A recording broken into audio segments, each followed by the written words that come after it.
ಕರ್ಣನ ಅವಸಾನ.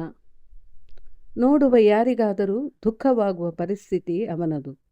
ಅರ್ಜುನನ ಬಾಣಗಳ ಹೆದರಿಕೆಯಿಂದಾಗಿ ಯಾರೊಬ್ಬರೂ ರಾಧೆಯನ ಸಹಾಯಕ್ಕಾಗಿ ಹತ್ತಿರ ಬರುವ ಹಾಗಿರಲಿಲ್ಲ. ಶಲ್ಯನಿಗೆ ಹೂತು ಹೋದ ರಥವನ್ನು ಹಿಗ್ಗಾಮುಗ್ಗ ಎಳೆಯುತ್ತಿರುವ ಅರ್ಜುನನ ಬಾಣಗಳಿಂದ ಗಾಯಗೊಂಡಿರುವ ಕುದುರೆಗಳನ್ನು ನಿಯಂತ್ರಿಸುವುದೇ ಆಗಿಹೋಯಿತು. ಈ ನಡುವೆಯೂ ರಾಧೆಯನು ಹೊಡೆದ ಒಂದು ಬಲವಾದ ಬಾಣದಿಂದ ಅರ್ಜುನ ಮೂರ್ಛೆ ಹೋಗುವಂತಾಯಿತು. ಗಾಂಡೀವವು ಅವನ ಕೈಯಿಂದ ಜಾರಿ ಅವನು ಕುಸಿದು ಹೋದ.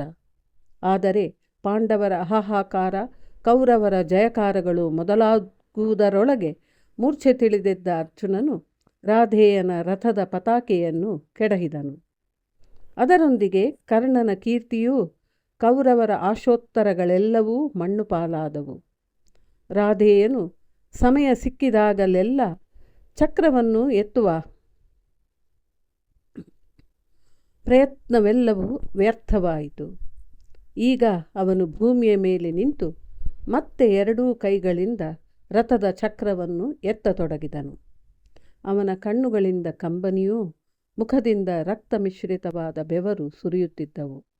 ಆಗ ಕೃಷ್ಣನು, ಅರ್ಜುನ, ತ್ವರೆ ಮಾಡು, ರಾಧೆಯನು ಪುನಃ ರಥವನ್ನೇರುವುದರೊಳಗಾಗಿ ಅವನನ್ನು ಕೊಂದು ಬಿಡು ಎನ್ನಲು ಅರ್ಜುನನು ಸಿಡಿಲಿಗೆ ಸಮಾನವಾದ ದಿವ್ಯಾಸ್ತ್ರವೊಂದನ್ನು ಹೂಡಿ ಪ್ರಯೋಗಿಸಿಬಿಟ್ಟನು. ಅದನ್ನು ನೋಡುತ್ತಿದ್ದಂತೆಯೇ ಕೌರವರ ಹೃದಯವು ಒಡೆದು ಹೋಯಿತು.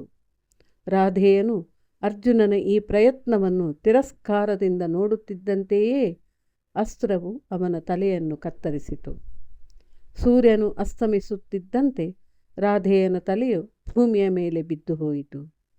ಮುಖದಲ್ಲಿ ಮುಗುಳ್ನಗೆಯು ಇನ್ನೂ ರಾರಾಜಿಸುತ್ತಿತ್ತು. ಚಕ್ರವನ್ನೆತ್ತುವ ಹಠದಿಂದ ಕೆಳತುಟಿಯನ್ನು ಕಚ್ಚಿಕೊಂಡಿದ್ದು ಹಾಗೆಯೇ ಇತ್ತು. ಜ್ವಾಲೆಯೊಂದು ಅವನ ಶರೀರವನ್ನು ಬಿಟ್ಟು ಆಕಾಶದ ಕಡೆಗೆ ಹೊರಟು ಹೋಯಿತು. ರಾಧೆಯನೊಂದಿಗೆ ಈ ಸಮಸ್ತ ಸೌಂದರ್ಯವೆಲ್ಲವೂ, ಸಮಸ್ತ ಉನ್ನತಿಯು ಹೊರಟು ಹೋದಂತಾಯಿತು. ಯುದ್ಧದ 17ನೆಯ ದಿನದ ಮಧ್ಯಾಹ್ನದ ಸೂರ್ಯನು ನೋಡಲಾರದೆ ಕಣ್ಮುಚ್ಚಿರುವನು ಎಂಬಂತೆ ದುರ್ಬಲನಾಗಿದ್ದ. ಕಿತ್ತು ಬಿಸುಟ ಅರಳಿರುವ ಹೊಸ ಕಮಲದಂತೆ ಯುದ್ಧ ಭೂಮಿಯ ಮೇಲೆ ರಾಧೆಯನ ತಲೆಯು ಶೋಭಿಸುತ್ತಿತ್ತು. ಹೊಂಗಿರಣದಲ್ಲಿ ಅವನ ಶರೀರವು ಚಿನ್ನದ ಪುತ್ಥಳಿಯಂತೆ ಮಿನುಗುತ್ತಿತ್ತು. ಶಲ್ಯನು ಯಜಮಾನವಿಲ್ಲದ, ಬಾವುಟವಿಲ್ಲದ ರಥವನ್ನು ಪಾಳೆಯಕ್ಕೆ ಹಿಂತಿರುಗಿ ತಂದನು. ಕರ್ಣನ ಅವಸಾನವಾಗುತ್ತಲೇ ರಥವು ತಂತಾನೇ ಭೂಮಿಯಿಂದ ಮೇಲೆದ್ದು ಬಂದುದನ್ನು ಕಂಡು ಅವನಿಗೆ ಅಚ್ಚರಿ. ಕಂಬನಿಯಿಂದ ಕಣ್ಣುಗಳು ಕಾಣಿಸದಾಯಿತು. ಪಾಂಡವ ಸೈನ್ಯದ ಜಯಧ್ವನಿಯಿಂದ ಕಿವಿಯೂ ಕೇಳಿಸದಾಯಿತು. ಅವನು ದುರ್ಯೋಧನನಿದ್ದಲ್ಲಿಗೆ ಧಾವಿಸಿ ಬಂದನು.